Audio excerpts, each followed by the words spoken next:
Willie, it's been 40 years since the NASL folded back in '82. The guys you played with, of course, friends forever, including your old roommate, the great Brian Gant, just retired from coaching and teaching Catlin Gable, FC Portland. Yeah, you know, he came down from Canada.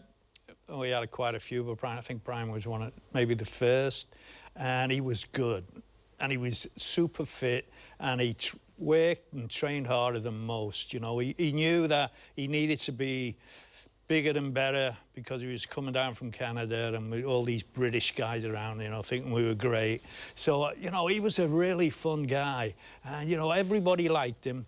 But, you know, I bet there's more kids in Portland know Brian Gant than anybody, because he must have coached more kids than anybody else. For sure. But, you know, he figured it out, what he wanted to do when he left, stopped playing like the rest of us, you know, become a teacher, and he never looked back. He never looked back. Let's jump with the hot tub time machine now. Ganty and Willie. The evolution of the hair. You know, back in the days when Hair was hair. hair was hair. It was the best thing that ever happened to me. I found out very quickly that Portland was such a welcoming city, and it had a good fan base.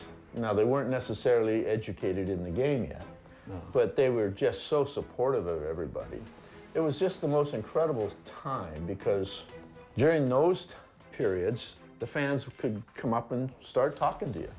You were just walking around chatting with people, and I thought, I hadn't experienced this in Vancouver. We had a booster club in Vancouver, but it was pretty tame. You know, they did a few things after a game, and it was, you know, maybe 25 to 50 people, whereas this was just, it was massive. And it was for me, it was great, because a lot of the people that were there were really trying to get to know you and really wanted to help out in any way they can. And so there's a bunch of us guys that were single, and we're always getting invited to kids' birthday parties, family barbecues, picnics in the park. You get free meals all over the place, right? So it was a lot of fun, and it was a great way to meet a lot of different people. And to this day, a lot of those people I still I still maintain contact with. There's Will.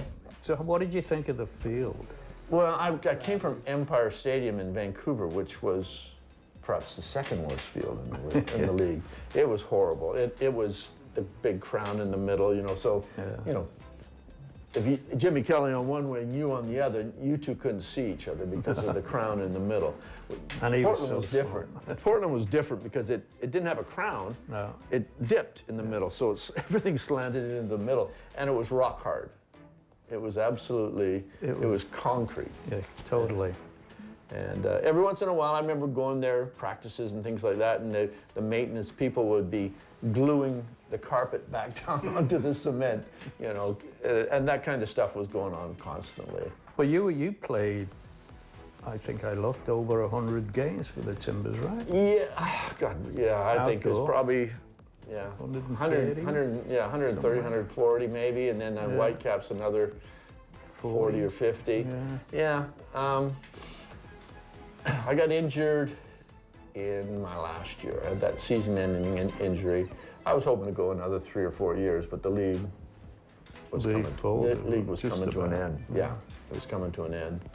But it was a lot of fun. Yeah. So great memories you have? Unbelievable. Well, playing and... I never grew up as I was always a boy. I didn't grow up until I finally finished playing. You know, here you are, you're playing a game of soccer. And the thing about soccer, and we all know this, you forget a lot about the games. The games disappear, they fade into one. But what you remember? The players, your teammates. Yeah. Oh my God. And trips. Unbelievable teammates. I mean, obviously, well, you and Graham and Charlo. I mean, I think back, and I go to games, and I'm just sitting there, and I'm looking at the stadium, I'm looking out there at the product, and I'm like, God, I'd love to bring everybody back that I played with just to watch these games, just so they all could get a taste of, hey guys, you were part of bringing that here. This is what it looks like now. Because, I mean, let's face it, I've been all over the world watching soccer games and playing soccer games. And Portland is as good as any city I've ever been to. Yeah. It's unbelievable. And, you know, when you put 25 to 30,000 people in that stadium.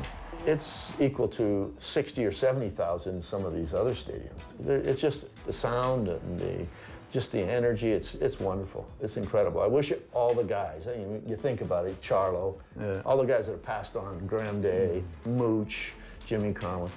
God, you get all those guys at the game to be able to see that. It chokes you up. It does. I love going just for the event. It's unbelievable. My wife, it's what we do. So fun. Gant played 6 outdoor seasons, 2 indoor with PTFC. Boy, the years keep slipping by, Willie, but the memories never fade, especially with Ganty's impressive personal archive. That was something cool to see. It was, you know, and he took a camera to it on every road game, and his collection must be outrageously fun. And I'd love to go and sit in his house one day and just go through them. Well, we did for about 2 hours, and that wasn't enough time. No, good, it's great. Yeah, just a great guy. Fun to be there that day.